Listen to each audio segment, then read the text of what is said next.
Thank you so much for being here this afternoon. My name's Vicki Bierenberg. I am the Historic Preservation Officer for the City of Frankfort.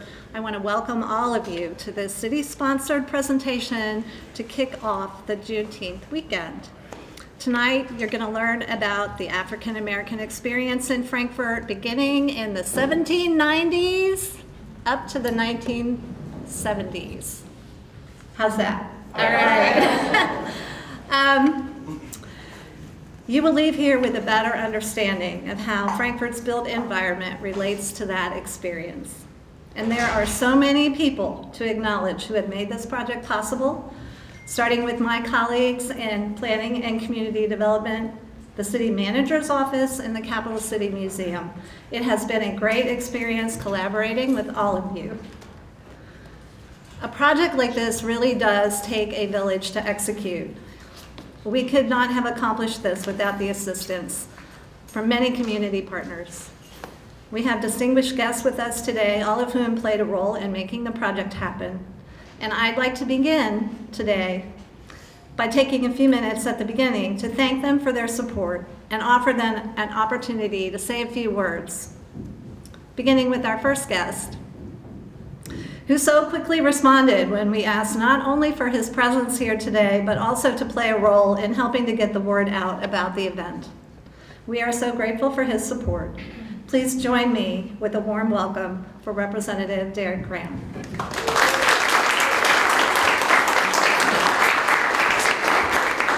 Thank you so much. You know, about 2 weeks ago, on Cable 10, I woke up about 2 o'clock in the morning and the TV was on. And it was the presentation that was done in the 90s about the crawl. And I looked across that whole audience and I saw many of people who had an impact on my life who were sitting in that room. And I thought about them, because they passed away now, of how the African American population who lived in the crawl, and my family lived in the crawl, but by the time I came about, we had already moved and we were living on St. Clair, and I guess St. Clair was still that, but that real area toward the river was really what was the true center of crawl.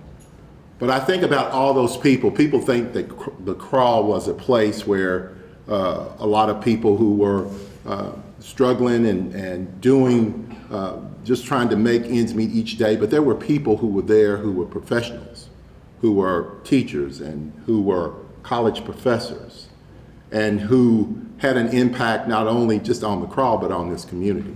So as we go back and we look at the region, particularly that within Franklin County known as the crawl, we see all of the progress that we have made came from that area, primarily from those people who were working hard to do, making sure that their families would do better. And that's what every one of our families talked about. We want you to do better than what we were. And that's what the American dream is all about. But also, I used to tell my students, if you don't know where you've been, you don't know where you're going.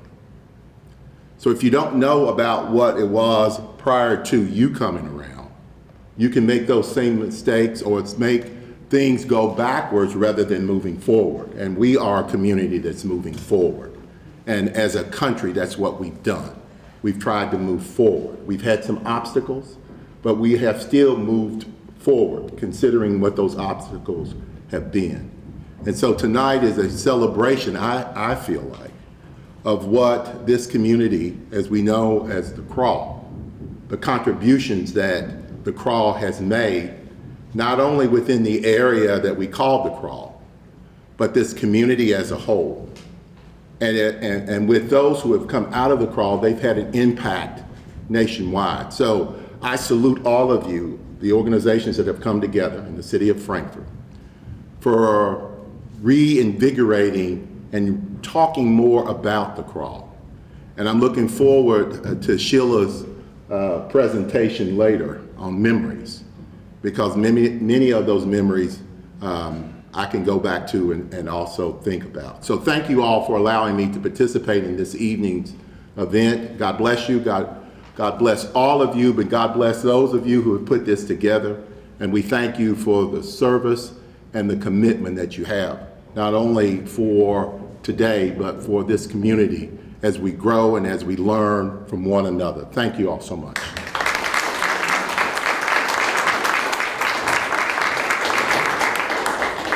Thank you, Representative Graham. And many thanks as well to the Frankfurt Plant Board and Cable 10 for their support and assistance in promoting and archiving this presentation today. It is being recorded and you will be able to see it at some point in the future on Cable 10. This project is one of the first to address the city's goal of expanding inclusiveness, diversity, equity, and accessibility as part of our greater strategic plan. It would not have been possible without the support of our Board of Commissioners, who graciously and unanimously approved the match funding for the grant. Today we are joined by members here in the audience, including our Mayor Pro Tem, Patricia Waldridge, who brings her unique perspective as a Black woman in Frankfurt to her leadership role. Please join me in welcoming Commissioner Waldridge to the podium to offer a few words on behalf of the board.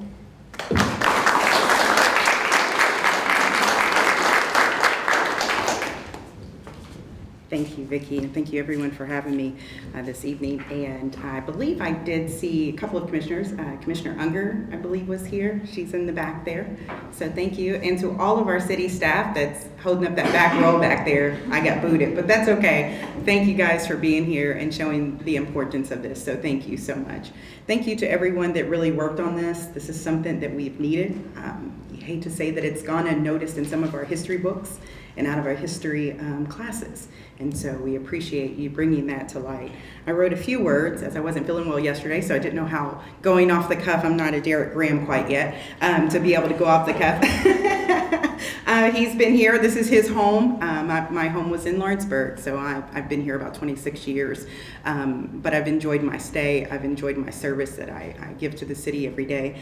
But I just want to thank you for your dedication in collecting and recognizing the key roles and contributions and sacrifices of African Americans. This allows for diversity, it unites us, and it gets us beyond history books because so much has been left out.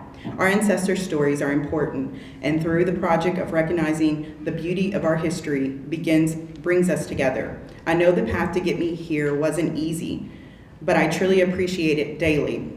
As Maya Angelou says, I will rise, I will rise, I will rise. And because of Vicki and her team and all of those that sit before you here that are listed and all of the city, and just the city period, because it was a lot of input. We thank you, and together we will rise, we will rise, we will rise. So thank you so much. I do want to take a moment, have a little something, so I wanted to give Vicki. It's a coin, so a challenge coin. You got your first challenge coin. And it just says one race, one human race, one blood, red blood. And it really says that you're part of the human race. So thank you so much. So I want to give you a challenge coin just for leading this and leading the way. So thank you.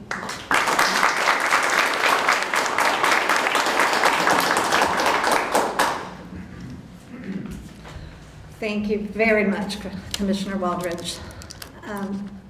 This project was generously funded by a certified local government grant provided by the Federal Historic Preservation Fund and administered by the Kentucky Heritage Council. We are very pleased to be a partner with the state agency to identify, evaluate, designate, and protect those parts of Frankfurt's built environment whose presence span decades and even centuries, give us our unique identity, and hold so many stories to be uncovered and shared. Please join me in welcoming Craig Potts, State Historic Preservation Officer and the Executive Director of the Kentucky Heritage Council, without whose support and funding this project would not have been executed.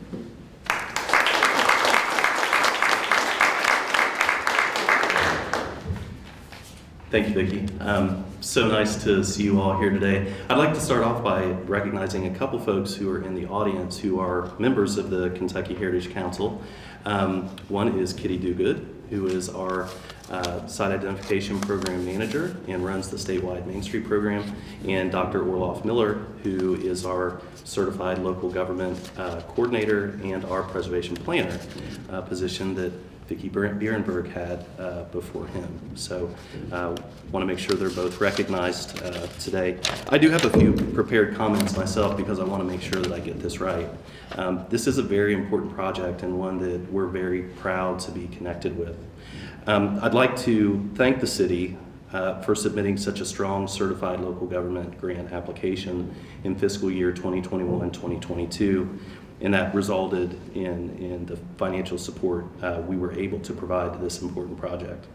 10 grants were awarded that cycle, 2 of which focused on African American heritage.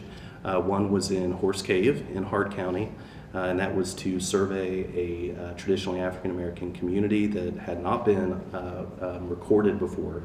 And the other one, of course, is this very well thought through historic context study. And I'm looking forward to hearing more about that here shortly. All of the projects that we award grant funds to each year will meet one or more of the goals established in the statewide historic preservation plan that serves as Kentucky's roadmap for preservation priorities. This plan is written by the Kentucky Heritage Council in consultation with the National Park Service and constituents statewide, and establishes practical goals for all interested parties to focus on. This is not our plan as an agency, this is our state's plan. So Frankfurt's application met goal number 1, number 2, and number 3 of the current state plan by preserving Kentucky's rich African American cultural history at the local level through education and advocacy, by highlighting and expanding access to valuable preservation-related information and data associated with the local African American community, and by telling significant stories and highlighting significant places that reflect the valuable contributions made by African Americans in Frankfurt. This underrepresented history is an important part of our collective history, and this project helps move our community and our state forward. The Certified Local Government Program is a partnership between local, state, and federal governments that encourages and supports sound preservation policy and planning at the local level. 10% of Kentucky's share in the National Historic Preservation Fund that's administered by the National Park Service through our office help fund important projects like this one. Frankfurt is the second oldest certified local government program in the state, and it is one of only 23 communities who are approved for participation today. So I would like to thank the City of Frankfurt for its long-standing partnership with the Kentucky Heritage Council, its commitment to historic preservation, and for its efforts to explore and promote African American heritage in the capital city. And thank you all for allowing me to be here today. And Nicole Conkle is also here. I looked right over her, who is also on the Architectural Board of Review. Nicole Conkle is the Kentucky Heritage Council's Site Protection Program Manager. So, sorry, almost that close to missing you. So. Thanks, David. Thank you.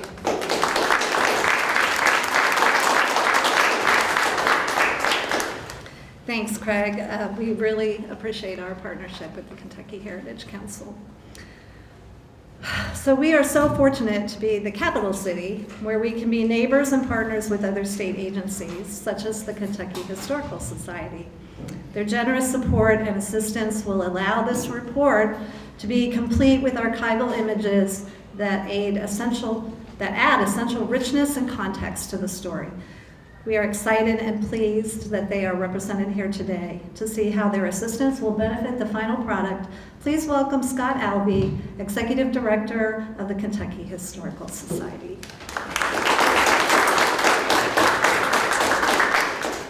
Thank you, Vicki. And so there's no confusion. I don't have prepared remarks, but I in no way think I was prepared as Representative Graham to do this.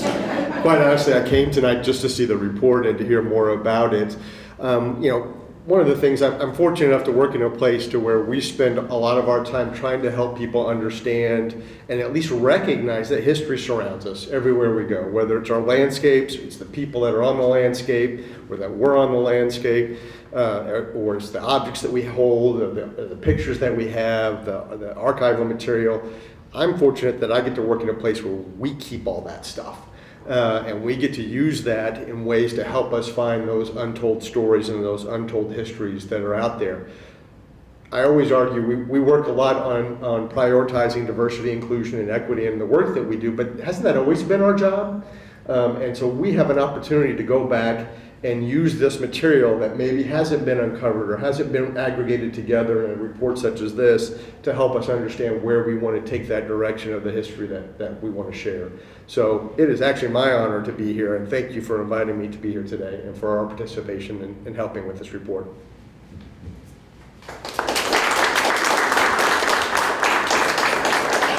Thank you, Scott, for your assistance and support. And finally, I want to acknowledge the role that the local members of the community have played in bringing this project to fruition. We had enthusiastic input from a variety of folks who are very, very busy people, but they still answered the call to assist. Advisors, researchers, teachers, editors, subject matter experts, and more all gave time to this project. So on behalf of our advisory group, I'd like to invite Sheila Mason Burton to the podium to say a few words.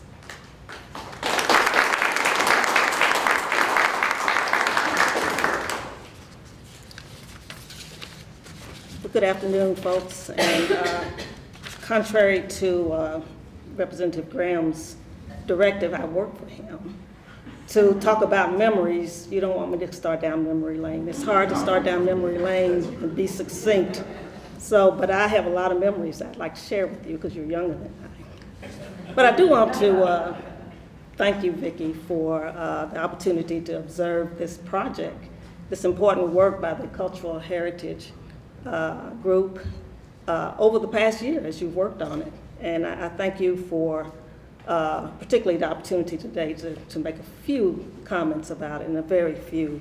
And I also appreciate your foresight in pulling together a group of citizens here who have some knowledge of the African American experience, whether it be through researching it or through teaching it, through working in organizations that document it, or in a lot of our cases, through living it.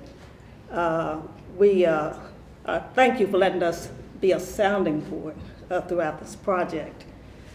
You know, at the initial gathering of the advisory group this year, Carolyn and Robbie gave us a preview of some of the slides, some of the documents and pictures that they had gathered doing their research.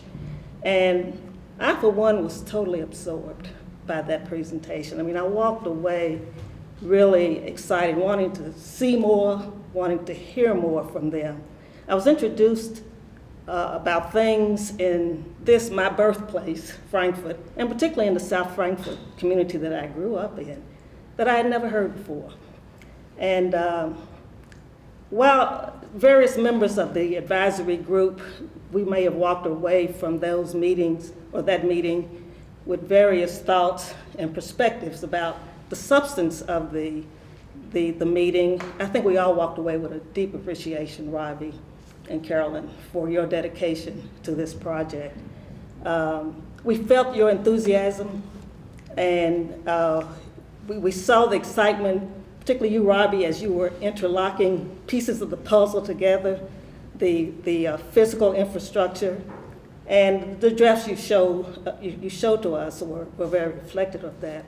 So I certainly want to thank the mayor and the commission for going after this grant, and certainly the Architectural Review Board and you, our Chief Preservation Officer, for your diligence in seeing it through. And there are several initiatives underway right now in Frankfurt of folks documenting the history and heritage of the Black community. This includes even some family research that is going on by individuals. And the documents that you are presenting to us today, I think will be a valuable resource for all of these endeavors. It gives us a common historical framework that we can all work from to anchor our research. And I can't help but think how much easier it would have been to have written and edited community memories if we'd had a document like this to work from. So it's my hope that through reading your documentation of the historical infrastructure of the educational, economic, religious, and social heritage of the Black citizens of Frankfurt, others, both young and old, will be inspired work to do further research into those areas and shed more light on our place in Frankfurt's history. So thank you.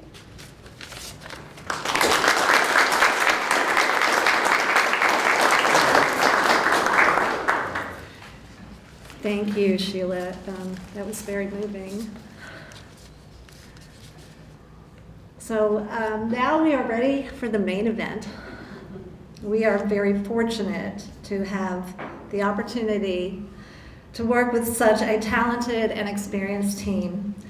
Carolyn Brackett, Principal of Cultural Heritage Works, and Robbie Jones, Principal Senior Architectural Historian and Tennessee Branch Manager for Richard Grubb and Associates, have extensive experience working together and apart, organizing and managing historic preservation projects around the country, including those that have focused on the African American heritage and preservation of those associated resources. They have spent countless hours on research, including making several visits to Frankfurt from Nashville, where they are both based. We are very excited for them to share the results of their hard work. So please join me in giving a warm welcome to Carolyn and Robbie.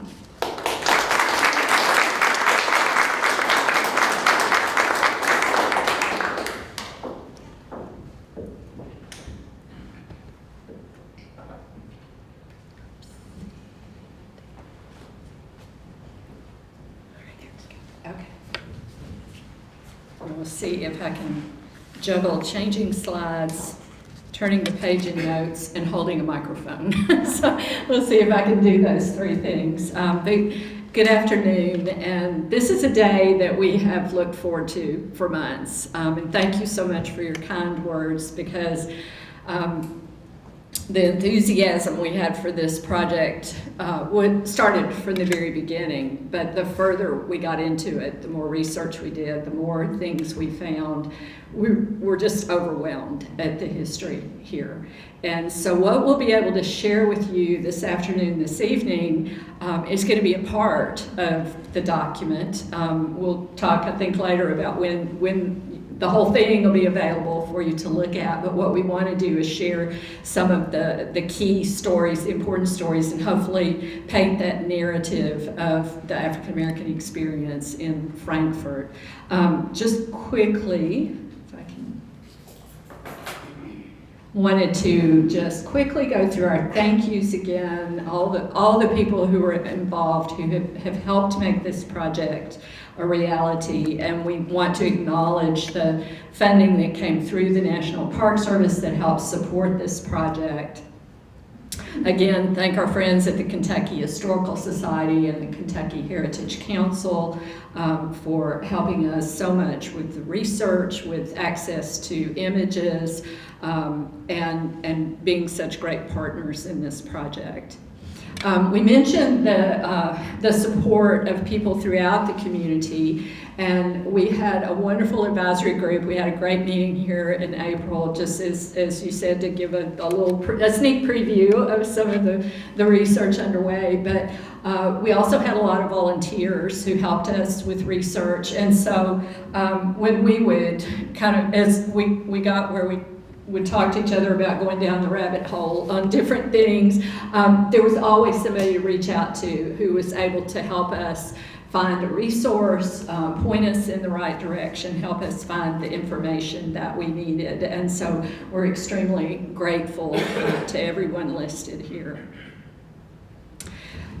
So I talked just a little bit about the purpose of the report before we get started on the actual report itself. But when we started, we wanted to understand that this isn't intended to be an academic document that gets filed away somewhere.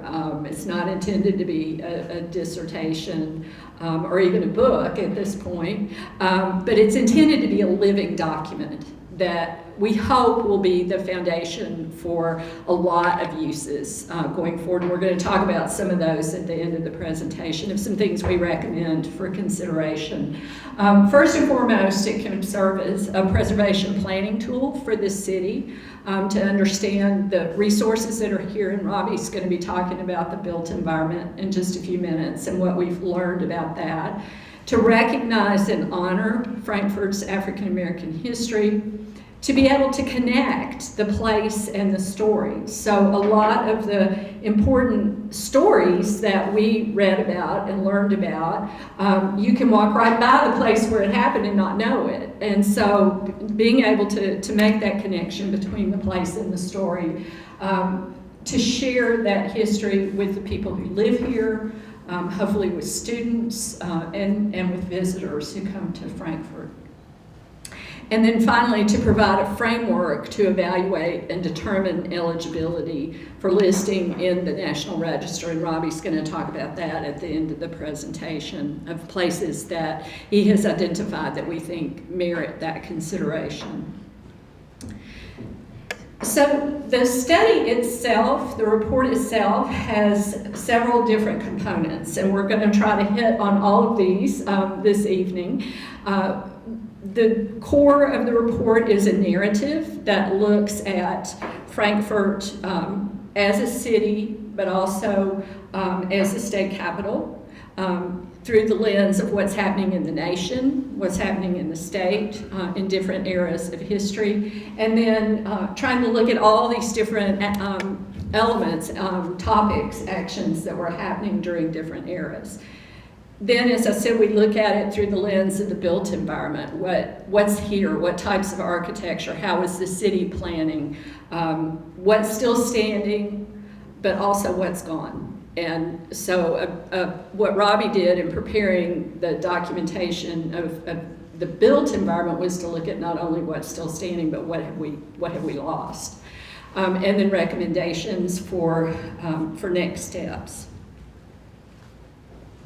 We also, from the beginning, were very cognizant of the terminology that should be used. And so this chart just kind of gives you an example of the way we tried to use appropriate terminology and to understand that, not use the word slave, but enslaved, owner, master, slaveholder, to instead use the term enslaver. So we tried to be very cognizant of that and to provide attribution where it's appropriate. So as we know, we so often hear the saying of Mr. So-and-so built this house.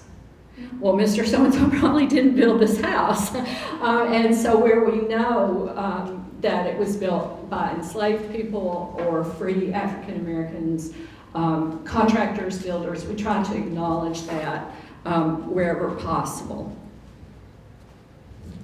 The study process itself included a couple of different aspects. One was the document research and review. There's lots of history, and many of you here have dedicated a great part of your lives to doing research on various aspects of Frankfurt's history. So there's a lot of documentation out there already, and we're extremely grateful for that. A lot of people sent us additional information that they had, or questions of, I've heard this, is it true? Can we seek this out and see if we can find out if it's true or not? The time period that we looked at, as Vicki said, is from the beginning up through the 1970s. So we went to about that 50-year time period. Generally in this type of study or in National Register nominations, you look at that 50 years ago window. So we come up to the 1970s and into the 1970s. There was an on-site survey, which Robbie will be talking about in just a minute. So we came at it from a couple of different directions. So in document research, as I said, there's a lot of information here, but there's also a lot of information in a lot of different places. And these are just some of the resources that we used in document research. So Library of Congress, the National Archives, lots of national resources that talk about Frankfurt or talk about Kentucky, and we were able to make use of those. And then, if you want to come on up, I'm going to turn it over to Robbie. The other part that we did, or that Robbie did while I was digging through all the records, was the Reconnaissance Survey in different parts of the city. So we want to talk about that first before we dive into the story itself, because the built environment is really the foundation for the story. So we're going to start with that, with the built environment, with the Reconnaissance Survey, and what we learned from that, and then we'll get into the story. Thank you, Carolyn. Carolyn and I went to lunch today before we came over here, and she was like, how do I get from here to there? And I was like, go left, go right, go straight, and one more block. And I don't even think I was looking up, I was looking at my phone. And she's like, how do you know this? And I'm like, I'm not from here, but I have spent so much time in my head here for the last 7 months, I feel like I know your town. I should be like an honorary Frankfurt. And you have a sense of direction, which I know. Yeah, but the point was we spent a lot of time studying your city, your town, and getting to know it. And I feel like I've gotten to know the streets pretty well and the buildings and such. And can you guys hear me? I probably need to speak closer. And I have my shark pointer as well. But as Carolyn was saying, that we actually worked like serendipitous, or what the word is, like she would be doing history, I would be doing survey, but we had to share notes and share information. We would cross streams a lot, like, oh, I found this, and she would go research it. Or Carolyn would be like, I found this historical thing, and then I would go try to find the building associated with it. So it was a back and forth as we went along, and we come up here. And the Reconnaissance Survey, in short, is a starting point to do survey work. This was not an in-depth, intensive survey. It involved survey forms, didn't do the full documentation, but I did document 320 things, buildings, places, objects. Of those, 140 were standing buildings, had 10 districts with multiple buildings. And then South Frankfurt, which is already listed on the National Register, but it did not separate out white history from black history. We went and did a deep dive into the black history and identified 100 buildings in South Frankfurt that we pulled out into a great spreadsheet, so in a minute, as being having African American significance. And then at least 72 buildings I put in a spreadsheet. I know we talked about and researched a whole lot more that are demolished that are important to Frankfurt's African American history and history overall, that help set the stage and provide the context for the things that are left and why they're even more important, because they are actually here and the others are not. So that was sort of like the starting point. But the Reconnaissance Survey, when you come in blind, sometimes I think it's good because we have fresh eyes and a fresh perspective on the city. We're not coming in with any preconceived notions about what we're looking for or looking at. And of course we have to become familiar with what's here, but we kind of look at it with fresh perspective. So the areas that we focused on were, of course, North Frankfurt and South Frankfurt. It's one city, but it's definitely divided physically and culturally and historically, so we had to understand that. Glenns Creek, Green Hill, Normal Heights, College Park, Cherokee and Langford Avenue, which Cherokee Subdivision is an extension of Langford Avenue, and Kentucky State University, where I focused my attention. The grant was for the city of Frankfurt. There are other rural communities outside the city of Frankfurt that need attention and some documentation. Hickman Hill and Farmdale were the two that we've been told about, but it was outside the scope of this particular project to go explore those because they're not within the city limits. So that's why the focus was on these particular communities. And then, I took photographs, I did documentation of these places. Some are listed, some aren't, as a first step. And then we'll have recommendations you'll see later. But this is like Kentucky State you're aware of, St. John's AME Church. Over in the Celebrities Corner, there were some shotgun houses that were occupied by African Americans. And then Frankfurt Drug Company, which was a sit-in site. So the built environment, I created spreadsheets, which will be delivered to Vicki when I'm done. Big, huge spreadsheets with the things I documented that are standing, and then another spreadsheet for the things that are gone, with lots and lots of data that Vicki will be able to use, and her staff, Jordan and others, to help start plugging into the GIS databases. I also provide GIS data that they'll be able to use as part of the reservation planning tool. But we reviewed all the previous surveys and surrender nominations, did my groundwork on the Reconnaissance Survey, the spreadsheet, all the locations, and boundary maps will be provided.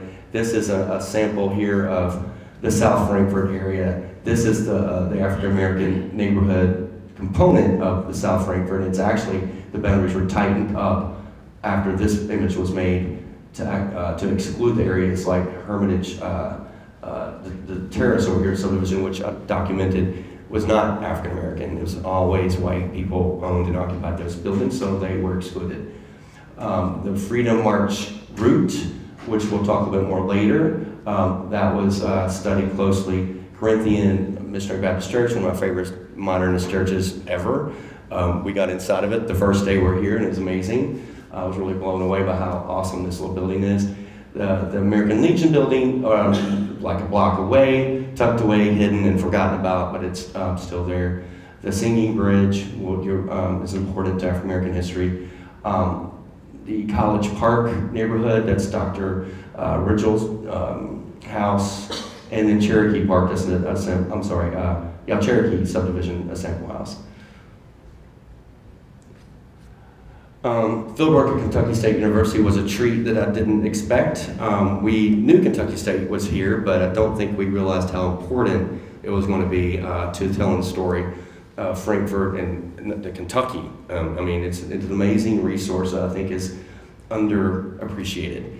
But we appreciate it, and me as an architectural historian, I am very appreciative of the architecture. It's got some of the best brutalist architecture. Carolyn and I have a debate. She's not a fan of brutalist. I am. I love brutalist. I'm one of those oddballs that, I'd look for it wherever I go. And brutalist architecture, it's got some of the best in that I've seen. And actually, Hathaway Hall was, in fact, the first building in the state of Kentucky to receive a national award from the American Institute of Architecture, of Architects, when it was completed. It was raved about throughout the country as the best of its type. This building here, the Russell Court at KSU, is also got awarded. It's not in great shape. It's been abandoned, and it needs some attention. It also is an amazing example of mid-century brutalist modern architecture that needs a whole lot more study on that building, because it's really, I could talk about it for an hour and I won't. But the other buildings are better known. You got some more mid-century here, the Hillcrest, the Spring House. They're better known than the more classical, traditional collegiate buildings. But KSU needs to have, our recommendation will come later, but it needs to have, it's a whole lot more work done there. It's not been well documented. There's no National Register now district, there's no NPDF, there's not even like a book that we could just refer to. Oh yes, well I don't have the plan, but one of the things that came out of the research was that when the KSU hired, and let me pull up my notes so I don't, Moses Alexander Davis, he was the architect who was in charge of the mechanical engineering program from 1891 to 1904.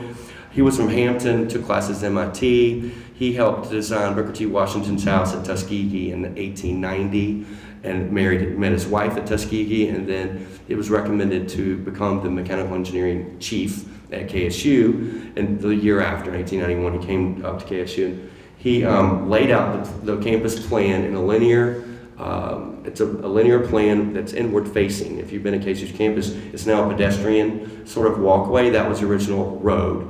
And all the buildings faced inward towards it, and that's exactly the way Tuskegee was designed. And so I believe that, and my professional opinion is that it was modeled after Tuskegee. It makes total sense. He was from there. The other professors, Pittman, who designed Hume Hall, William Sidney Pittman also studied at Tuskegee, and so the connection from KSU to Tuskegee is super strong and needs a lot more attention and documentation. I think I've just gotten started, and that someone else needs to take that and go further. But that to me was a new discovery about KSU. And I'm going to keep going. Fieldwork, civil rights. So that was one of you're going to hear all about more civil rights context from Carolyn. But the sites that I was focused on were the sites that are still standing that had to do with civil rights.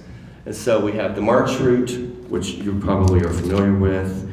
The sit-in sites. So earlier I was asking someone about how to pronounce this guy's name, right there, Musey, I believe. That was one of the sit-in sites. So you've got 3 buildings left that I'm aware of that we were able to find through documentation. Frankfurt Drug Company, which I showed in an earlier slide, Musey's restaurant, I probably got it wrong, and the Horn Drug Store, which is over on Broad Street, were sit-in sites. And the Frankfurt Drug Company was the one where one of the protesters was arrested, and the others were not. And also the owner removed the stools from the countertop and stopped serving food and instead of integrating the facility. So he was pretty adamant he did not want to integrate. So the others that are no longer staying are Putz Restaurant, Woolworths, Newberry, J.J. Newberry Company, and is it pronounced Frisch's Big Boy? Frisch's Big Boy over on West Main, on East Main Street with the drive-in was also the site of a sit-in. But so that was one of the components of the research. F.D. Wilkinson Gymnasium was where was an integrated facility, and it's where Martin Luther King gave KSU's commencement speech in 1957. In that building, it was also integrated sports. St. John AME's Church was the host at the core meetings, which you'll hear Carolyn talk more about. Was very closely associated with the civil rights movement. Helen Holmes' house right here, which Carolyn, I believe you're going to talk about Helen. Her home over in South Frankfurt we're so glad it's still standing. She's the biggest civil rights leader in the city who had played a part in everything. Like, someone should write a book about Helen Holmes. Like, you literally could write a book about her. And fortunately, you still have her house. So, and then the March route, which we'll talk about as a recommendation at the end. The one thing I do want to talk about the March route before I forget is it is a March route that's been forgotten. If you look up Wikipedia, the sort of Wikipedia version of civil rights, and you look up the march routes in Selma, and Nashville, and Birmingham, Montgomery, all the places, Memphis, Frankfurt's not listed. You know, it's not in the narrative. Has been forgotten about because it was peaceful. There were no arrests, there were no murders, there were no bombs and things of that nature. So it's been forgotten. But when the research that we completed, at the time, it was the largest protest march in the South, 10,000 people. The only thing bigger was the March on Washington the year before, with 250,000, but that's not in the South. Afterwards, there were larger protest marches, up to 25,000 in Memphis and Selma, but still, it's like the 3rd largest march route that I could find, and I've documented them and for other projects in Birmingham, Memphis, Nashville. Most of them 1,000, 3,000. If they got 5,000, they're like, oh my God, it's huge. But you all had 10,000 people. So it's one of those marches that was very successful.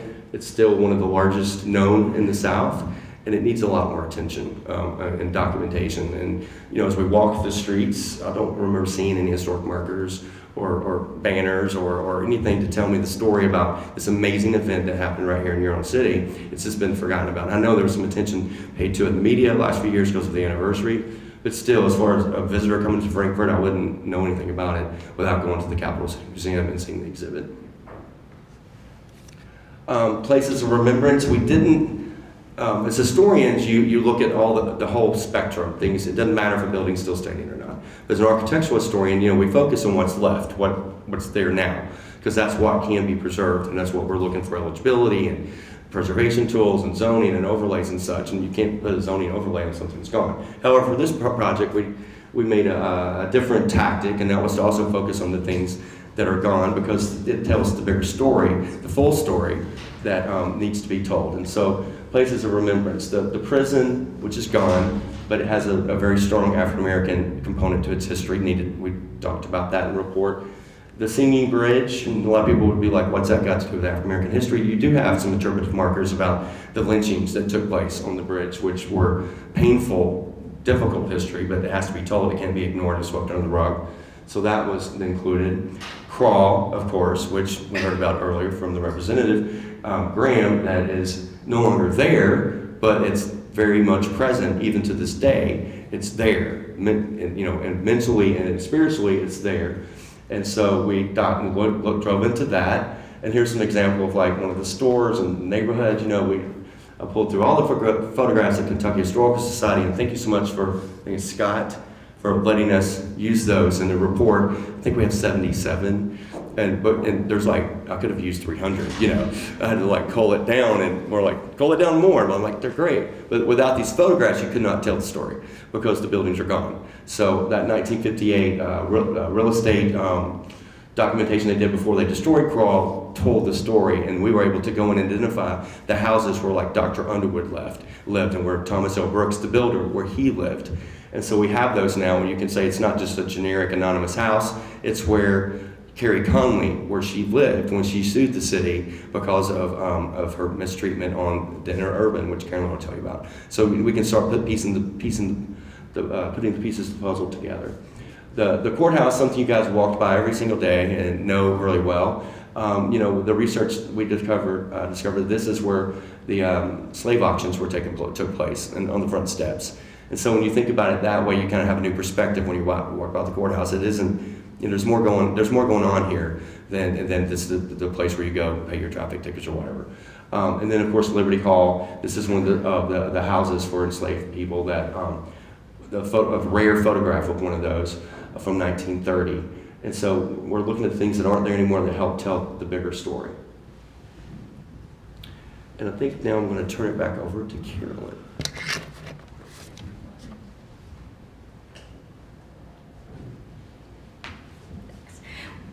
We do plan to have some time at the end of the program for questions and for comments. So if something comes to mind, just hold that, and we'll have some time for that. So with that introduction of the built environment, what is here, what was here, what I want to talk about for the next little bit is the story itself, the narrative of what happened here. And obviously we can't cover it all this evening, but to try to hit some of the high points of what was happening here in each era.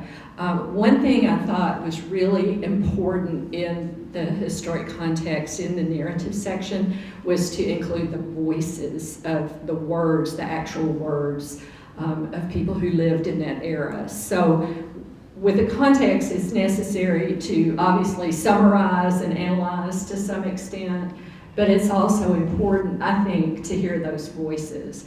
And so I'll try to share some of those as we go along. So you know what people were saying, what people were writing in the newspapers, the speeches they were giving, the reports that they issued. And hopefully, I think that, to me, hearing those voices makes it much more real, brings it much more to life than just us today reciting, this is what happened back then. So that's what we've tried to do in this report. The report itself, the historic context narrative, is divided into 5 sections.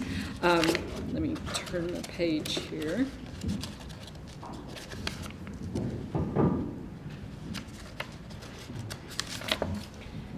It's divided into 5 sections. So we start with the early years, Kentucky becoming a state, Frankfort becoming the capital, lots of new laws happening, but already we see growing tensions within the state. Then the Civil War, that obvious dividing line between slavery and freedom, and Kentucky's role as a border state, having lived in Tennessee, and I have to say I actually lived in Kentucky until I was 9 years old, so I claim Kentucky as well. Lived in Bowling Green. But I really had never delved into Kentucky's role as a border state, and how significant that was, and the impact that had on every decision that was made in Kentucky during the Civil War. Obviously the role of the U.S. colored troops, and then freedom. What does that mean? Moving into the years after the Civil War, the years of Reconstruction, we begin to see a new society emerging, building a new community here. At the same time, we begin to see what's known as Jim Crow, and we'll talk more about that. By the early 20th century, we're seeing new leadership, we're seeing women, African American women emerging as leaders, and we're beginning to see that pushback on our rights. We have we have to advocate for rights as African American citizens. And then, as I said, we come up into the 1970s, but looking at civil rights, the realization that separate is not equal, but at the same time, we're seeing urban renewal, which Robbie talked about. So I want to just go through a little bit of the story for each of these, and try to paint a picture, I guess, in the next little bit about what happened in Frankfurt, but also, again, thinking about it as the state capital. Because Frankfurt is the state capital, there are so many things that happened here with the Kentucky General Assembly, with the governor's office, that were significant to not only Frankfurt, but the state and to the nation. So on March the 1st, 1791, Abigail Adams, who would become the nation's first lady just a few years later with the election of her husband, John Adams, to the presidency, wrote a letter to a friend, and she mentions Kentucky is going to become a state. Kentucky's also agreed to be received, her government not yet organized. Thus, sir, one pillar rises after another and adds strength, I hope, to the Union. I think that's a beautiful sentiment for a new state, and it did happen a little over a year later. As we know, on June 1st, 1792, Kentucky became the 15th state admitted to the Union, and Frankfurt became the state capital. Kentucky entered the Union as a slaveholding state. Although slavery was legal, it was practiced in the original 13 colonies. By 1792, one state, the state of Vermont, had already abolished slavery, and 5 others had policies in place to gradually abolish slavery. Frankfurt was selected to be the new capital of the state, and historical records note that no other Kentucky location came close to matching Frankfurt's offer. 38 town lots, a quantity of building materials, $3,000, and the use of the house and tenement lately occupied by General Wilkinson. In December of 1792, the General Assembly approved Frankfurt as the capital. So in the early years, we see Frankfurt growing, prospering. The city itself was incorporated in 1835. By 1800, Frankfurt's population had grown to 628.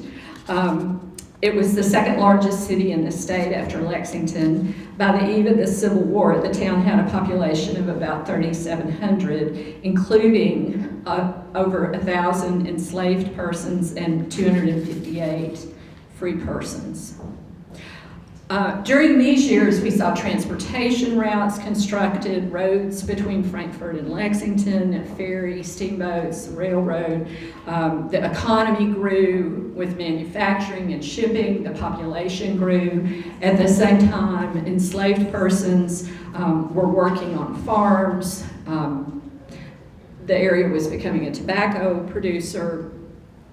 The bourbon industry was beginning. And then as Frankfurt's white citizens prospered, enslaved persons were brought to do domestic work, to clean, cook, garden, groundskeep, other domestic duties, skilled labor, and construction. Stories of African Americans in Frankfurt from its founding up to the Civil War really have 2 sides. One is the passage of multiple state laws known as slave codes, and the other seeking freedom. And we see that throughout the years leading up to the Civil War, that tug of war. So from its earliest days, the Kentucky General Assembly, meeting here in Frankfurt, adopted laws which emphasized complete control of enslaved African Americans. The first Kentucky Constitution, adopted in 1792, included this statement that the legislature shall have no power to pass laws for the emancipation of slaves without the consent of their owners or without paying their owners previous to emancipation full equivalent in money for the slaves so emancipated. In 1798, an additional slave code provision was passed that read, slaves are to be deemed as real estate, and shall descend to the heirs and widows of deceased owners as lands are directed to descendants. So by 1840, a report on Franklin County's economic prosperity reflected this when it said, the barter and sale of Negroes is greater than that of any other property.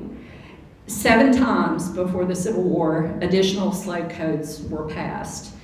As Kentucky was a border state between the slaveholding and the free states, of course, enslaved persons had only to reach Ohio to reach freedom, and some of those codes addressed that. They provided a death sentence for enslaved persons conspiring against their owners, prohibited enslaved persons to be transported across the Ohio River without a note from their owner, mandated penalties of imprisonment for tempting was the word used, enslaved persons to run away or rebel, and restricted the sale or gift of liquor to an enslaved person. In Frankfort, newspaper advertisements, such as one in 1838, confirmed sales at the Franklin County Courthouse. And there was an ad that said on December 8th, at the courthouse door in the town of Frankfort, slaves to be sold on credit of 1 year. So we're seeing the slave codes, we're seeing the embedding of slavery as a part of the city and of the state. At the same time, we're starting to see the opposition rise, the anti-slavery movement beginning to manifest itself. And it did that in 4 ways. One was abolitionists, advocating for outlawing slavery completely. One was relocating freed persons to Liberia. Another plan was for gradual emancipation and education to prepare enslaved persons for freedom. And then the other was the Underground Railroad. And all 4 of these intersected in Frankfort. The Kentucky Abolition Society and the Kentucky Colonization Society both met in Frankfort in the early 1800s. The Kentucky Abolition Society, as early as 1815, and this really surprised me, they had formed in 1808, and in 1815 they met here in Frankfort and they prepared what I thought was a remarkable petition. They asked Congress to set aside land somewhere else for freed persons. To cause, as they say, this suitable territory to be laid off as a place for freed African Americans to live after they had been emancipated. They also requested financial support, that enough money be given to freed persons to be able to get started, to get them through for a year or 2. Obviously, that did not happen. The Kentucky Colonization Society also formed at a meeting here in Frankfort in 1828. Colonization was a plan to move freed persons to Liberia on the western coast of Africa. In reading about the Colonization Society, sometimes they would align with the abolitionists, and other times they would say, no, that's not what we're doing. It's different. So just this kind of conflicting message about what they were about, but they were very clear that they did not think it was possible for white and black people to live together, ever. And so as this comment says, the scheme, as they defined what they were all about, was to relieve the citizens, and by that they meant white citizens, of this commonwealth from the inconveniences of the increasing number of free persons of color. The third way that opposition to slavery emerged was the idea of gradual emancipation. And John Brown from Liberty Hall here in Frankfort was a leader in that effort. As you all know, he had been a senator, he was an esteemed statesman, but he also came to the belief, he was an enslaver, and he came to the belief that that was wrong. He and his wife Margaretta were active members of the Presbyterian Church here, and the church budget records show before the Civil War, the church made a donation of $365 to the Colonization Society. After the Civil War, records show are listed as remittances made for education and evangelization of the freedmen. In 1836, Senator Brown and a committee of 9 men prepared what they titled as an address to the Presbyterians of Kentucky, proposing a plan for instruction and emancipation of their slaves, which they requested ministers to read to their congregations. It is an amazing document. It's very long, I'd say at least 50 pages, where they lay out their case, they make their argument for emancipation, but it begins with this very blunt statement: we admit the system of slavery is not right, why do we keep doing it? And from there, they move into what they refer to as examining the system. And they declare it as a violation of the laws of God. They lay out 3 reasons, which are followed each by a very lengthy discussion, that it's a deprivation of the right of property, a deprivation of personal liberty, and a deprivation of personal security. John Brown did follow through on what was proposed, and in 1836 he filed deeds of manumission for 4 of the people he had enslaved, and prepared deeds that directed that the children be freed when they turned 25. His sons, however, remained enslavers until the end of the Civil War.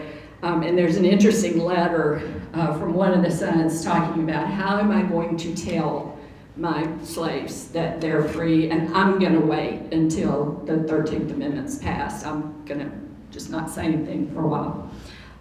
The 4th way is the Underground Railroad. Participating in the Underground Railroad resulted in imprisonment in the Kentucky State Penitentiary here in Frankfort. Between 1844 and 1864, 44 men and women of both races were sentenced to serve here. Among those sentences was Reverend Calvin Fairbank, who ended up spending over 17 years in prison here. His trial in 1844 was reported by the abolitionist newspaper in Boston, The Liberator, and the article told about his efforts to help Lewis Hayden, his wife Harriet, and their son Lewis to escape, which he did.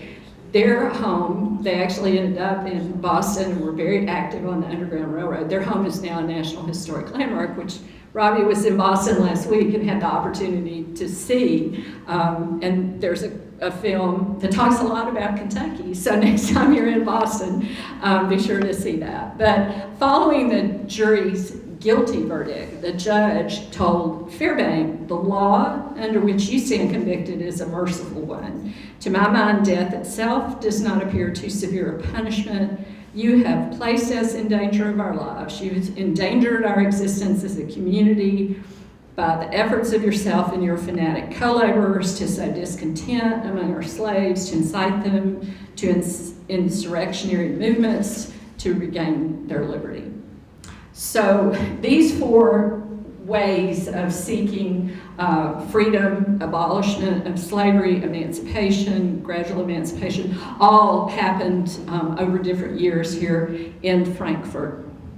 In 1849, the Kentucky General Assembly gathered at the old state capitol for a constitutional convention. They were asked at that time to consider a request for gradual emancipation. Instead, they passed new provisions to safeguard slavery in the revised Constitution.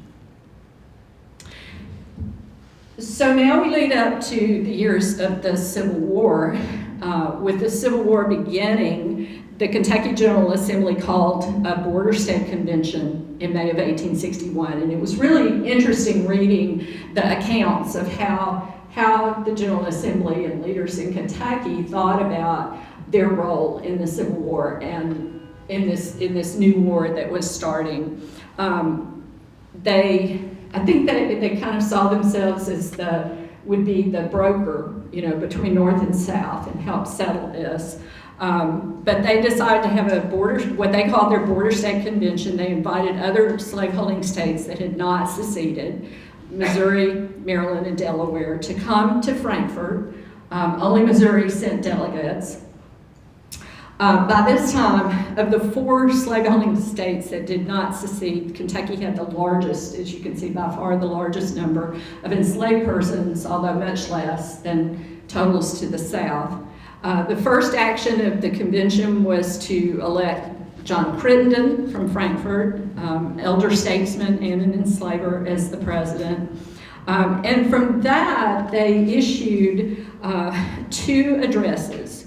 One address was to the people of the United States and one was to the people of Kentucky. Both of these are printed in full in the New York Times, asking for peace, asking for the war to end. The outcome was a request to add an amendment to the Constitution enshrining slavery.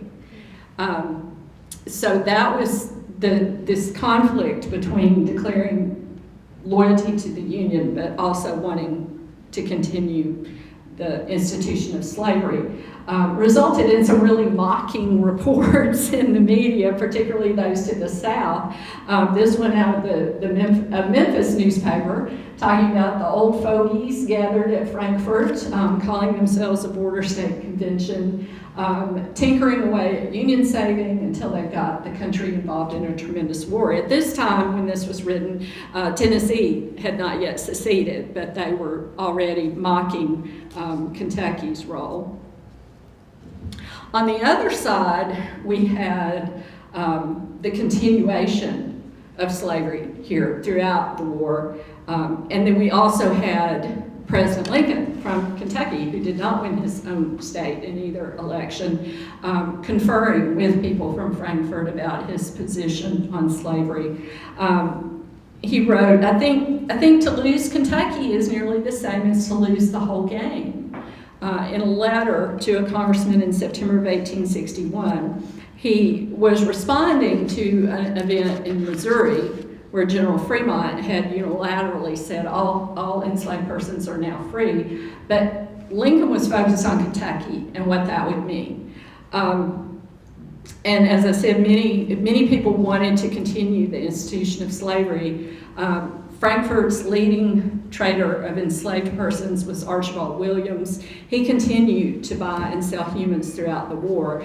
And you can see the quote from this letter of a man in the army writing to his brother saying, I need you to go buy these people, buy them for me quickly, give Williams his commission.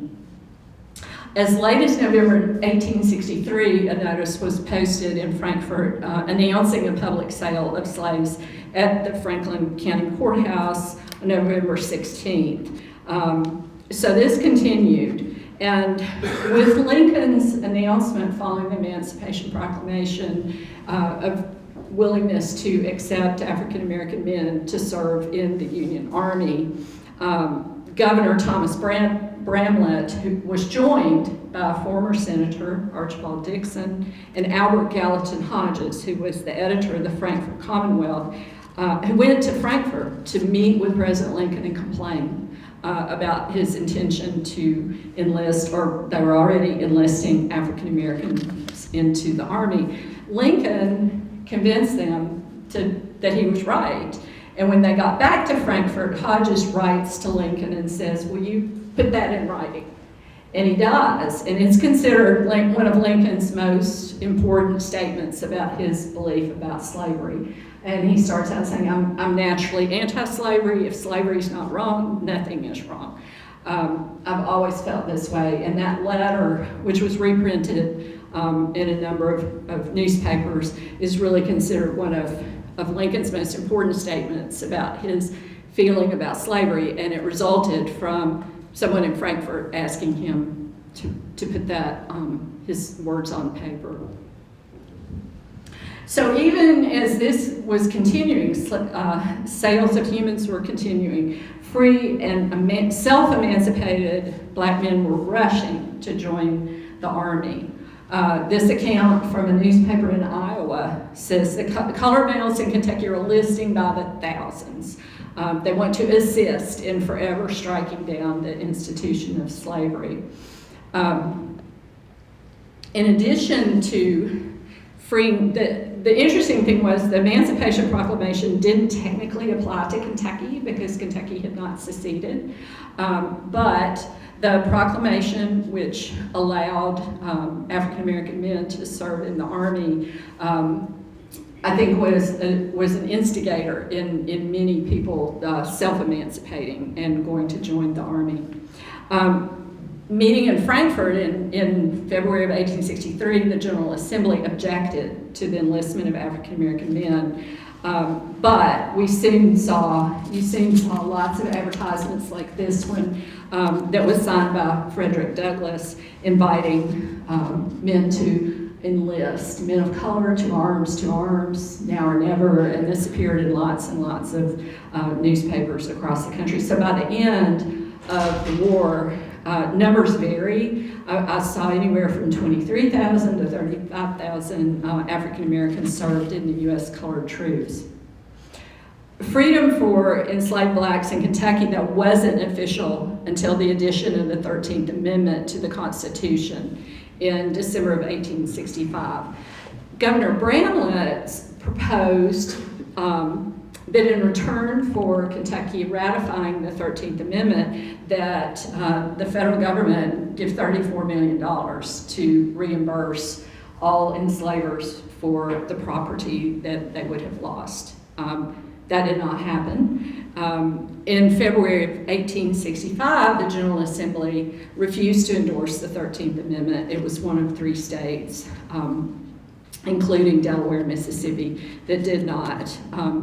But on New Year's Day in 1866, there was a huge celebration here in Frankfurt of African Americans celebrating their freedom, and they invited Albert Gallatin Hodges, the newspaper editor, to address the group. And I thought it was really interesting what he said. The newspaper account says he told them what freedom was. Okay. In a few words, counseled them to order, sobriety, obedience to the law, and special faithfulness to constraints. Nice language, but the thing that really caught my attention was he just totally ignored the fact that those who were formerly enslaved had most likely known nothing but work all their lives. And the newspaper account says he endeavored to impress on them the urgent necessity and blessing of labor. So that was where we left it. The war had ended, freedom had come, the fight for equality was just getting started. So in the years that followed the war, we really start to hear the voices of African American men and women. I mean, you can't escape the notice that this first part of Frankfurt's history, of the state's history, you're hearing the voices of white people, mostly white men, making decisions, making laws, making things happen. Now we begin to hear the voices of African Americans speaking out for their own rights, for their own equality, building their own communities. We begin to see neighborhoods, churches, schools, new occupations. The newspaper, I like that the Owensboro newspaper even picked up and reported that the Bluegrass Bugle, the newspaper, was being started here with Dr. Underwood, E.E. Underwood as the editor. And so we begin to see the seeds of a new community, a new society forming. We also see the threats of violence. I think that the accomplishments are all the more remarkable because they're against the lens of what was a white-dominated world that sometimes offered support and sometimes offered terror, unrelenting. In these years, lynchings occurred regularly. The Ku Klux Klan formed in Franklin County in 1870. One of the first accounts of a lynching here in 1866, an African-American boy accused of assaulting a 7-year-old white girl. The reports just very matter-of-factly say he was taken from the jail by a mob and hung. The hanging was done without any excitement or disorder. A merited punishment was speedily administered. An example was sad. this terrorism continued until a group of men courageously petitioned Congress for help. They felt they weren't getting any help here. And they petitioned Congress, told them, this is what's happening here. You probably don't understand that the Ku Klux Klan is riding across the country nightly, spreading terror. These men signed their names. One was Henry Mars, signed his name as a teacher at the colored school. Henry Lynn, livery stable owner, keeper. H.H. Trumbo, a grocer. They signed their names. To me, that was a very courageous thing to do. But the emergence that we see at this time coincided with the passage of constitutional amendments guaranteeing the rights of citizenship to African Americans. This included the 14th Amendment to the Constitution, which granted citizenship to formerly enslaved people, the 15th Amendment, which gave African American men the right to vote. Kentucky voted against ratification for both of those amendments. And the Senate passed a resolution declaring that people of the state were unalterably opposed to Negro suffrage. But anticipating passage of the 15th Amendment, a group of African American men gathered here in Frankfort in January of 1870 and resolved that when they got the right to vote, they would use it judiciously and with becoming dignity. This was the Colored Men's State Convention. It met here in Frankfort in 1870 in February and had attendance from most of the counties, of Kentucky's counties, and they agreed to form a Negro Republican Party to ally with white Republicans. Reported in the newspaper was about the speakers at the convention was Reverend T.F. Boaz, if I'm pronouncing that correctly, of Frankfort. Interestingly, a lot of the accounts at this time period, speakers, African American speakers, are focused on civil rights, the right to vote, the right to not be terrorized, but not so much desegregation at this point. And so the interesting thing is that a newspaper report says that we presume the colored people know what they want, they know what to expect of the 15th Amendment, and that Reverend Boaz made an eloquent speech. He referred to the social equality question and said that's not what they wanted, did not endorse it, wanted civil equality. So this comes up a lot during this time period of what the goal is civil equality. That would, of course, change over time. But shortly after the 15th Amendment was passed, we began to see African American men coming to vote, and then we began to see violence breaking out.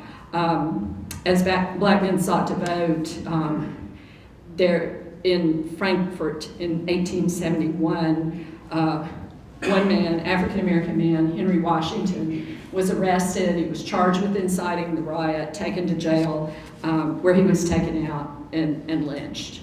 The newspaper accounts, and many of them were the same way during these years, and it's very hard to read, very graphic descriptions of the lynching, how it happened, and what happened, and almost always, without question, conveying that the person deserved it. One account of Henry Washington said no one ever deserved to be lynched, and it's very hard to read those accounts. They don't present any evidence that a riot was caused. They refer to him as a rioter. Most likely he was just trying to vote. They also didn't present any information on who he really was. So when I came across this account, I called Robbie, as we said, we talked back and forth a lot, and I said, can we find something about who Henry Washington really was? Well, it turns out he had worked for a farmer in the area. He had self-emancipated. He served in the U.S. Colored Infantry. He fought at the Battle of Crater and at St. Petersburg against General Robert E. Lee's troops. After he left the service, he came back here to Frankfort and he worked as a barber. And he lived in a boarding house with 3 other single black men who worked as shoemakers. So the way the newspapers recorded that account and who he really was. I think probably happened a lot in these reports. So this kind of terrorism we saw well into the early 20th century. At the same time, we see this strong effort to continue building a society, continue building a community. And in 1877, the Colored Teachers State Educational Association met here. Professor Maxwell, who was the vice president of the association, had this wonderful statement: "I rejoice in the prospect so bright for the coming of the day, when every county, township, and village of this beautiful and rich commonwealth, the portals of knowledge shall be open." And Kentucky was the first state in the South to form an African American Teachers Association. Of the 41 members of the new association, 14 were from Frankfort. So education, though, was an ongoing struggle in Kentucky. Schools supported by the Freedmen's Bureau provided education for a few years, and then they closed. In 1871, Maddie Anderson, who had taught at the Freedmen's School, opened the Frankfort Female High School for teacher training with her own money. I found a reference from an 1893 publication titled "Noted Negro Women, Their Triumphs and Activities," and it had an entry about Maddie Anderson, and it said, "She's principal of the female seminary, ranks very high as a teacher and disciplinarian. She's labored faithfully for years in Kentucky and has assisted much in elevating the educational interests of our people in the locality where she resides." But it was 1874 before the Kentucky General Assembly passed legislation creating a uniform system of schools. At that time, though, the decision was made that the taxes from African Americans would support those schools, and of course that meant there was less funding. In 1884, Clinton High School opened. William Mayo was the principal. We found quickly that some people show up a lot. William Mayo is one, Dr. Underwood is another. Let me skip over here a little bit. The school it just thrived under his guidance, and by 1900 there were 11 faculty members and about 500 children. In 1883, the Colored Teachers State Educational Association met again here, and William Mayo gave the welcome address. And I love the kind of the flowery Victorian language of some of these addresses in this time period. He said, if this plant, which germinated in this city several years ago, hath sent forth buds, which are now blooming in royal magnificence and fragrancy in this great garden of educational progress, it remains to be shown by the active, intelligent, and earnest zeal that may be manifested by members of this convention. I had to read that a few times to get exactly what he was saying. I'm going to skip ahead a little bit just on our time. So with more schools opening for African Americans, the need for teacher training became more important. And in 1886, the General Assembly passed legislation to create a state normal school for colored persons. But they didn't appropriate money, and they asked for bids basically from around the state to decide where the school would be. William Mayo chaired a committee of African American citizens who petitioned the city council to donate the land for the school, which they did, and also donated $1,500. So the first building constructed was Recitation Hall, which was later renamed Jackson Hall in honor of the university's first president, John H. Jackson. In 1887, 55 students arrived for the first class with 3 teachers. Also in these years, Jim Crow arrives. So as African Americans had built a new society, had been advocating for rights, had been combating terrorism, laws began to be passed, which collectively were known as Jim Crow laws. The first ones focused on marriage and education. The ones related to education were generally met with the intent to establish good schools for African Americans. But there was one law that really was met with outrage, and that was the separate coach law. Similar laws that have been passed in other states, starting in Florida. This was just an outrage is really the only word.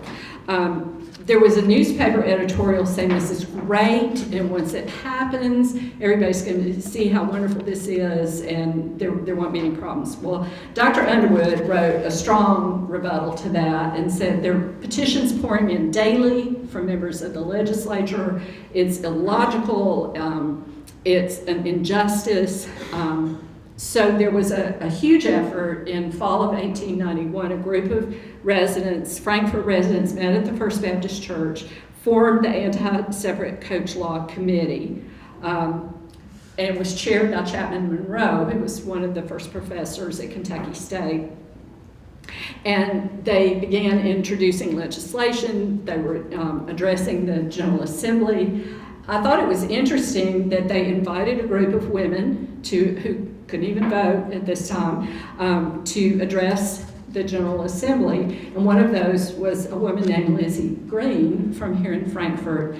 And I read her whole statement, and she would have been president today because her political acumen was so good in talking to the General Assembly, talking about their chivalric deportment and just understanding how they would see and hear what she was saying, asking them to consider the effect that this would have on African Americans. Well, the law passed anyway in 1892, and the governor who had said he would not support it did. Lawsuits continued for years and years, but by the time it reached the Supreme Court in 1896, Plessy versus Ferguson, which declared separate is equal, had already been passed.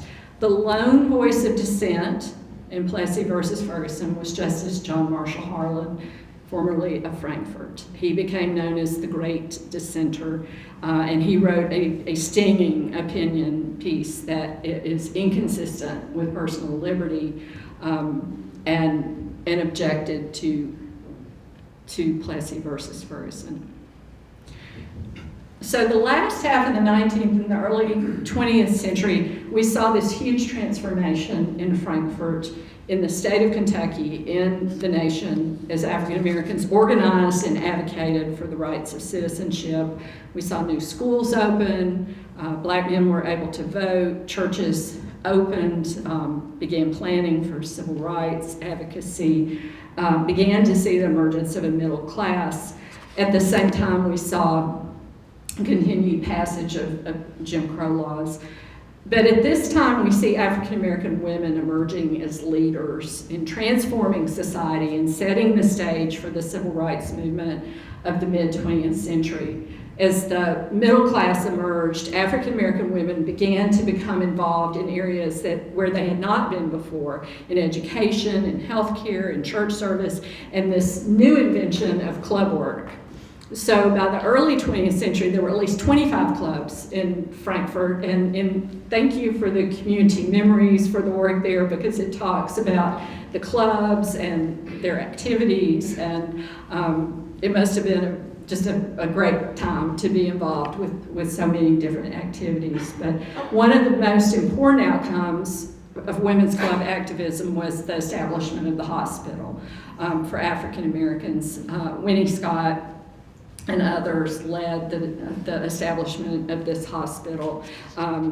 After Winnie Scott passed away in 1920, it was named in her memory, and it was the only hospital serving African Americans in Frankfurt until 1959.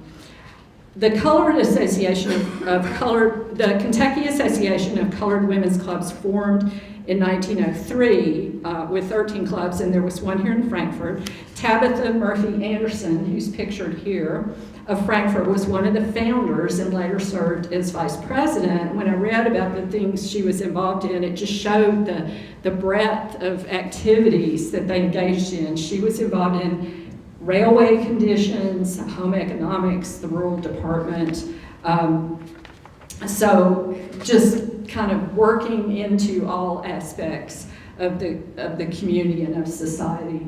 And I loved this. This is from 1921. This was raising money to buy coal for the hospital in the winter. And then there was a newspaper article one year of $150 had been raised to buy coal, and it told who all the donors were. So the first decades of the 20th century saw African Americans in Frankfurt create lots of new social and cultural venues. One of the most important, I think, that was kind of emblematic of this growth was the Odd Fellows, the Grand United Order of the Odd Fellows building. The cornerstone laid in 1903. Dr. Underwood gives the address. He says, "This is a truly auspicious day in the history of Odd Fellowship in Frankfurt. It marks an important step in the development of our little city, to which we're devoted with much of that tender feeling with which the Jews revered Jerusalem, and to which we say, with all thy faults, I love thee still." The lodge burned, unfortunately, and was rebuilt, but it was built by Thomas Brooks, who was an African-American contractor, and John Ecton, an African-American stonemason. And this continued to be a center of the community for many, many years. One person I want to mention just briefly, and I wish I had a picture, if anyone can find a picture of Eli Jordan. I would love to find one. Because at this time we're also seeing people begin to take non-traditional jobs, employment, and one of those was working in the thoroughbred horse industry. Eli Jordan was a trainer and supervisor at Fleetwood Farm here. He trained horses, he trained jockeys, who won many, many races. And again, when I ran across this, I called Robbie and I'm like, "Can you find where Fleetwood Farm was?" Well, the airport is where the airport is now. We also saw the recognition of soldiers from the Civil War with the monument, which I think everyone here is familiar with. I won't spend too much time on that. But two world wars also saw African-American men in Kentucky enlisting. One I found that I was particularly interested in was James Cornelius Henry. There's a document that lists all of the African-American men from Kentucky who served in a unit that was out of New York that became known as the Harlem Hellfighters. It was the most celebrated African-American regiment in World War I, and he was the only one from Franklin County. He was from Frankfurt, who ended up in the Harlem Hellfighters. They were sent to France. The American troops refused to fight with them, and the French welcomed them with open arms, and they became a very celebrated regiment among the first black troops in the state's National Guard in New York. But after the war, he comes back to Frankfurt and lives here in Craw. Never married, worked as a barber, worked at the post office. So I think his life is one that we need to know more about, people like James Cornelius Henry and the contributions that they made that have gone unremarked upon and unnoted in previous years. Anna Mac Mitchell-Clark is another, I was glad to see, always looking for stories of women's history, who broke the color barrier, serving in the Women's Army Auxiliary Corps in World War II. She attended Kentucky State, and the graduation speaker was Mary McLeod Bethune, who was a pioneering African-American leader. A year later, she put out a call for women to join the WACs, and Anna joined and became the first African-American woman to command a white unit. She served in several different locations and then ended up her service in Arizona and found out that the theater was segregated. And she took her case to the commanding officer. She took friends to the theater and sat where they were told they couldn't sit, and the commanding officer issued orders that colored officers were entitled to all courtesies and privilege. They are citizens of the United States, deserve our respect. So education continued to be a priority throughout the 20th century. Schools were built, Normal Hill School, there were Rosenwald funds that came that helped support schools. By 1920, the campus in Kentucky State was expanding. The arrival of Rufus Atwood in 1929, he stayed until 1962, brought a stabilizing influence in a lot of ways, a lot of growth, and he really focused on getting buildings built. When he couldn't get those through the state, he went to the federal government and negotiated to get funding. And then there's also a count that he and other leaders of HBCUs, as we call them now, met with President Truman and asked him for support of their schools.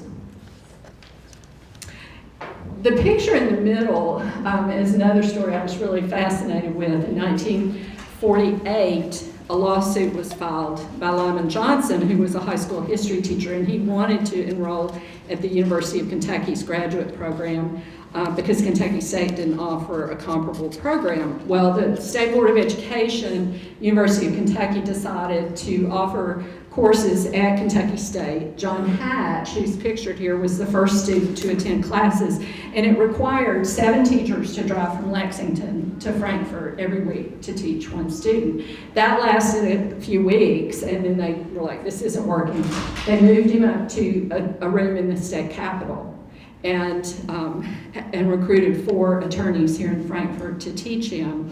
And there's a large newspaper article, lengthy newspaper article, and this picture is from that article, an interview with him and talking about his experience. And he's saying, you know, I don't have anybody to talk to. There's nobody to exchange views with. So in 1949, a trial led by Thurgood Marshall ruled in favor of Lyman Johnson, and the school, University of Kentucky, had to open. So this brings us up to mid-20th century, starting with the Supreme Court's ruling in Brown versus Board in 1954 that separate is not equal. The years of the 50s to the 70s were transformative in civil rights, and Frankfurt was in the midst of all these transformations. After Frankfurt High School was desegregated, it was not until 1963 that the city's elementary schools were desegregated. Helen Holmes, who's pictured here, was the NAACP chapter president. She was one of the leaders in trying to get the schools desegregated. It took 3 tries for that to happen. The courts rejected the first 2.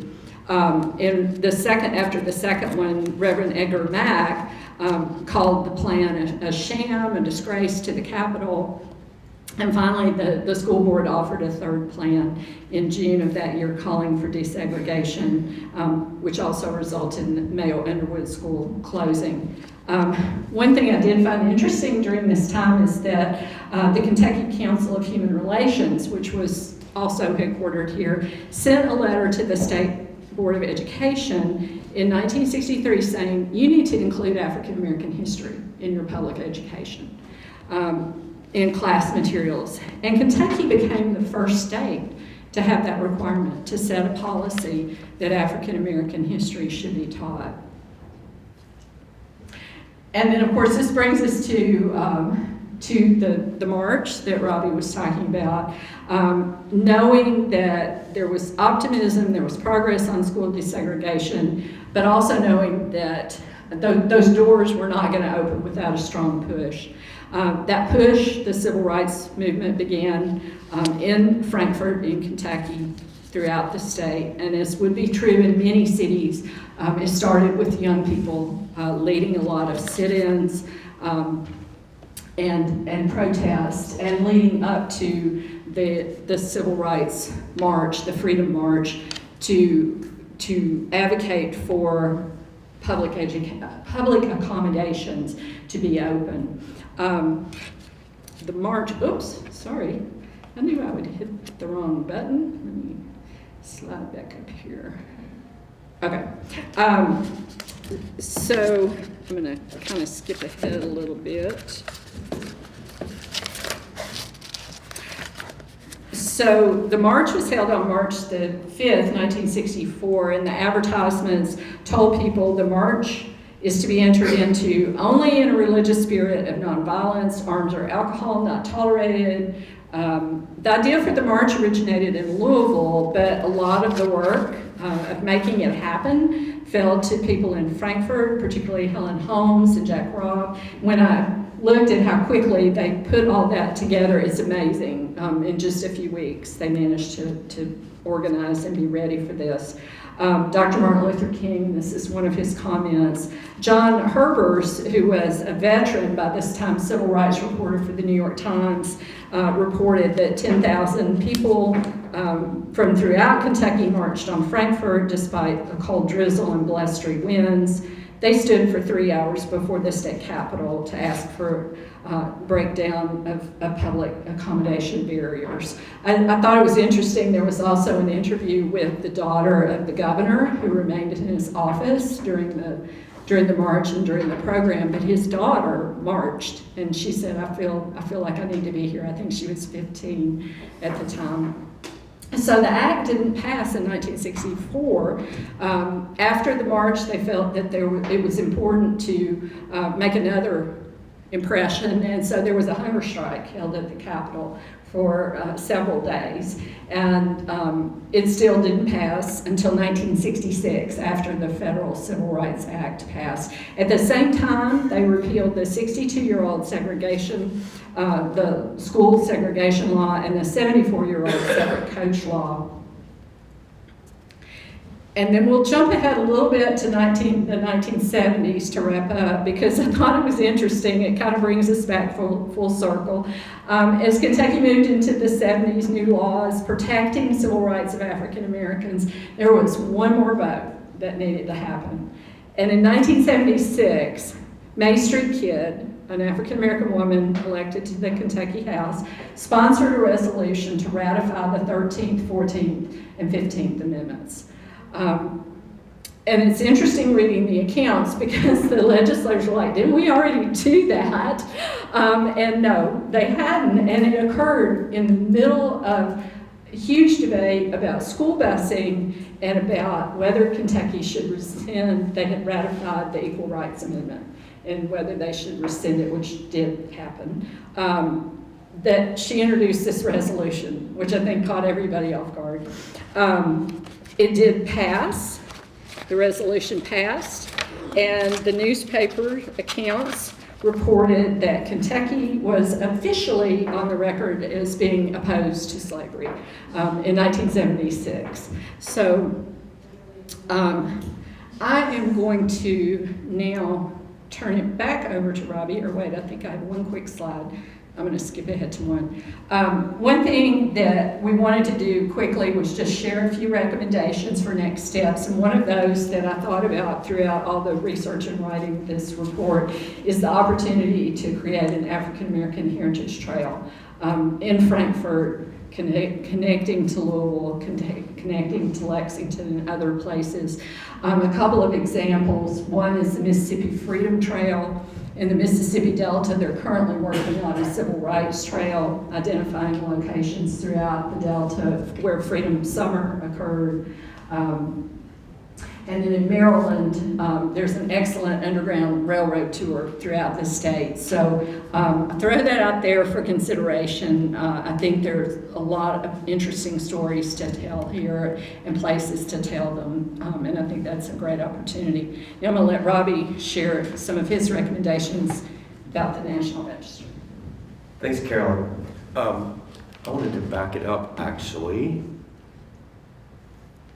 I love this photograph, and this is one from the Kentucky Historical Society's collection. And while these photographs are so important, on the surface it looks like football players, big deal. But this photograph tells us a whole lot more. This is the 1934 national champions at Kentucky State University, so they're very proud. You can see in their faces they were the best in the country. That's the Bell Gymnasium, which was built in the 1930s, and it was the one that was burned during the Corps protests and all the civil rights, the things that were going on, and the gym was destroyed during all that and was replaced with the current gym. But photographs like this can tell us a whole lot about things that are gone and what's and the bigger picture. And so we're very fortunate, y'all are very fortunate to have such a great collection available to the public on the Kentucky Historical Sites website. I wanted to, we could talk here all night. You don't want to stay here all night. We want to get back home too. But I wanted y'all to know that I did include an entire chapter in my section on architects and builders. I went to architecture school. My dad was a contractor, something I'm very personal, interested in. I mentioned earlier the two black architects at KSU,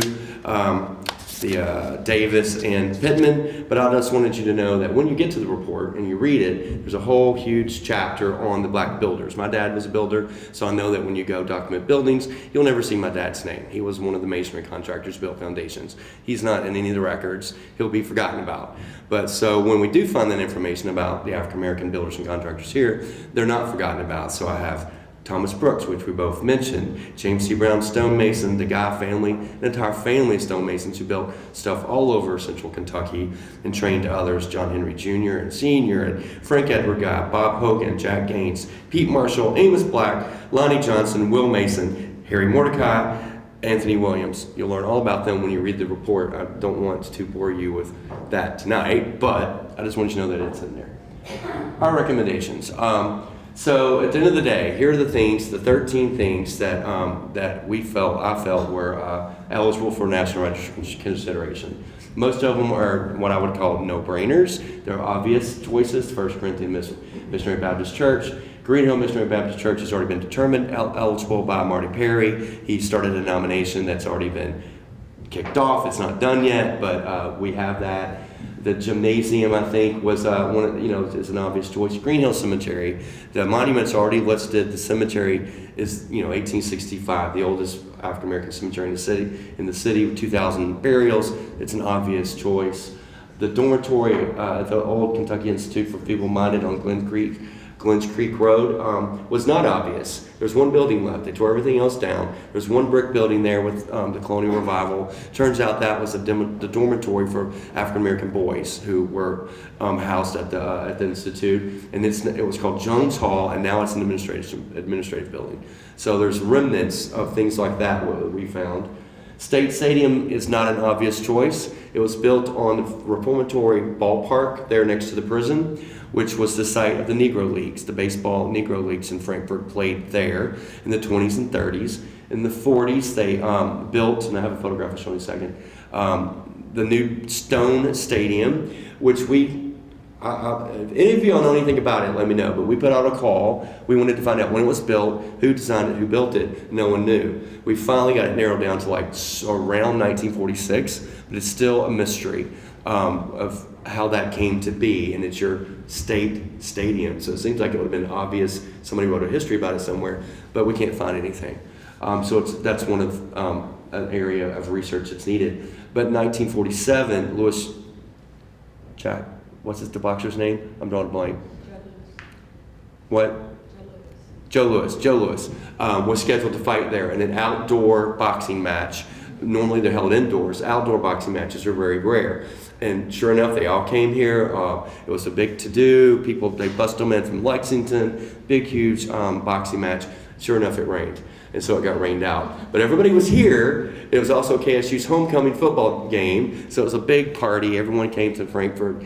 The boxing match was canceled, but they were here anyhow. But anyways, that to me is another angle to look at State Stadium in a new way with the baseball leagues, the boxing, and things that happen there.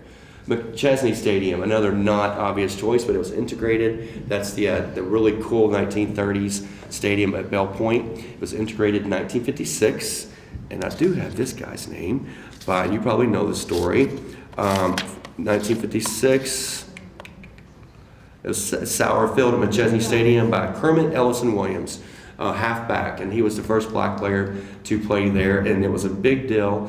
And all of a sudden, Frankfort High School became really good in football, and they won all but one game that year. He scored the first game. He scored the only 2 touchdowns that were scored. Life magazine was here to document it. It was such a big to-do. And during the game, a cross, the KKK burned a cross on the hill behind the stadium, and that was what got in Life magazine, was the fact that that the KKK was here during the integration of football in Kentucky. So, but again, it's a big deal, and it's part of the story, and it's not really been told very well. And Mcchesney Stadium is where it happened, and it's still there. So it's a great opportunity to tell that story. Freedom March route, we've talked about that. College Park Subdivision Historic District, founded in 1958 was when it was platted. Make sure I have that date right, 1958. But that was platted at KSU. It's for professors, and I mean, a whole book could be written about 1958 on the KSU farm. Professors and staff and faculty lived there in these really cool mid-century modern homes and ranch homes. Kentucky State University. In College Park, this is just, again, a launching point. I found 22 houses, or probably more. That would be what I felt like would be eligible. Kentucky State, I found 25 things. I know there'll be more, but that's what I found now, and for more research, we'll find more. J.P. Russell Court, I talked about earlier, J.S. Hathaway Hall. Those I'll pull out individually because they're so important as mid-century modern brutalist architecture at a national level that those should be pulled out and be individually eligible for architecture alone. And then the St. John, the other thing I want to talk about, the archaeological sites. The site of the original St. John AME Church and Parsonage on Lewis Street in the alley next to the current church, where the original church was built in 1839, and the parsonage in 1877. And I think Russ Hatter prompted me to document for sure, 100% for sure, that the current church wasn't built on the site of the original church, and it wasn't. I got the Sanborn maps and the bird's eye view maps and all the documentation, and the 1906 Underwood book that I lost my train. That documented it was around the corner. That they were torn down in the 1940s, and the sites are still clear, and they could be an archaeological site. I think they could be dug there. Recommendation number 2, updated nominations. Central Frankfort has, and South Frankfort have been updated not that long ago. They have hundreds and hundreds of resources, but they weren't nominated for African American history.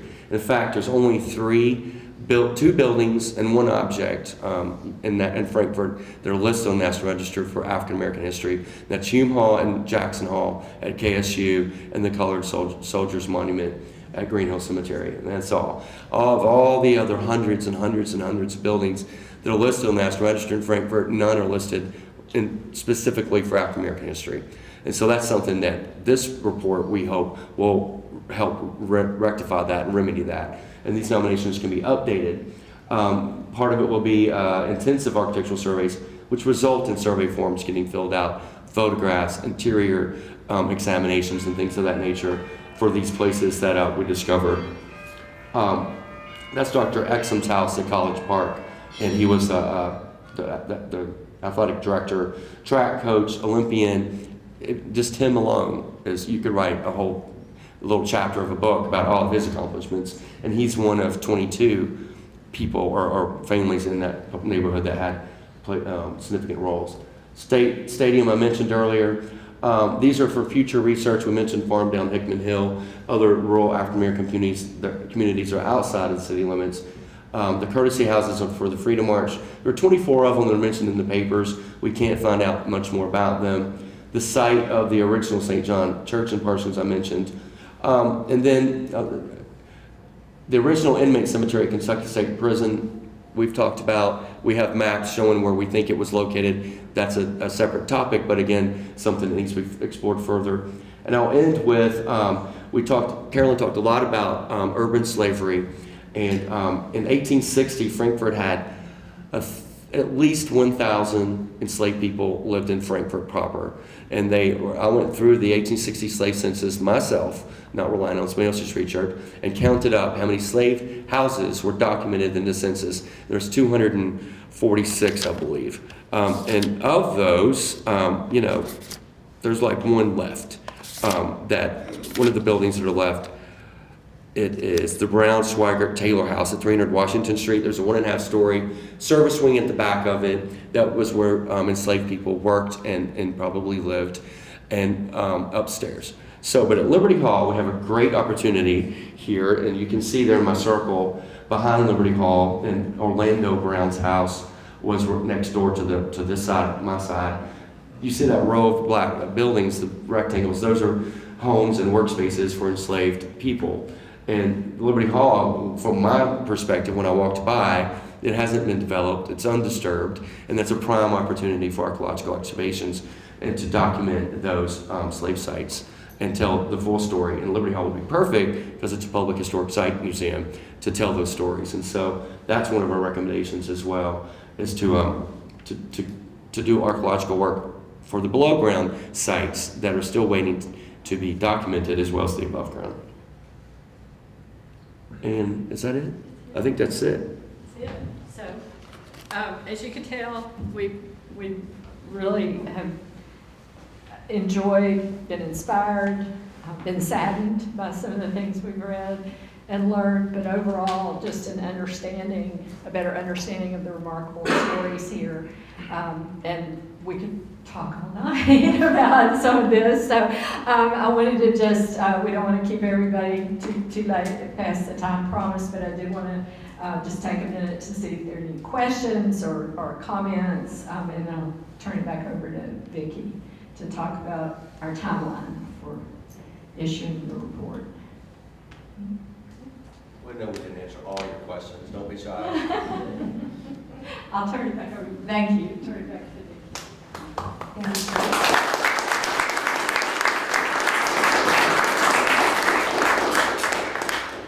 So the report is in its final stages of being organized. You know, it's at this point mostly layout, graphic design, and that sort of thing, and making some decisions there about how it'll look. But the grant period ends on August 1st, so we should have it all wrapped up, hopefully by that date, and available for public consumption. We will make sure that it is available digitally on our website and through the museum and other places that we probably haven't thought of yet, but we will. And I just want to thank you all for turning out tonight. There's so much rich history, and like Carolyn and Robbie said, we've hardly been able to scratch the surface, and you really can't do it justice in even 2 hours. So I hope you'll take the time to look at the report. I think it can be a tool, an educational tool, even though it's kind of written specifically to address architecture and significance of those things. I think it's also going to be a good resource just to kind of get a condensed version of local African American history. So again, I thank you tonight. We have some wonderful treats. If you're hungry, indulge yourselves and grab some cookies and lemonade, and stick around for a little while if you want to chat. But thank you all for being here tonight. It's great.